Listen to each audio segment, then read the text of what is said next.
ബാധയാണ് പോലും, പ്രേതബാധ. നീ ഈ കളി തുടങ്ങിയപ്പോൾ എനിക്ക് മനസ്സിലായിരുന്നു ഇതിന് ഭ്രാന്തെന്നാ പറയുക. അത് മുഴു ഭ്രാന്ത്.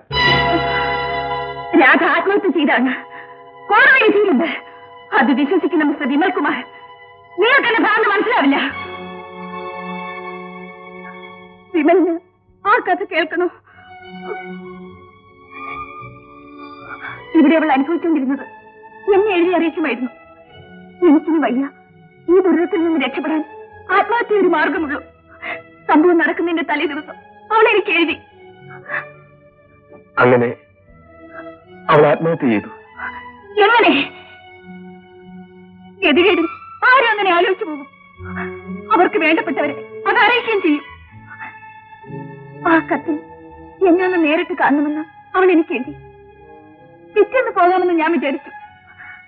നേരെ ഇരുട്ടി തുടങ്ങിയപ്പോൾ എന്താ എനിക്കൊരു അസ്വസ്ഥത. ഈ വീടിനോടുള്ള എന്റെ ബന്ധത്തെക്കുറിച്ച് പോലും ഞാൻ അപ്പോൾ മറന്നു. എന്റെ രാധ മാത്രമായിരുന്നു അപ്പോഴെന്റെ മുൻപിൽ.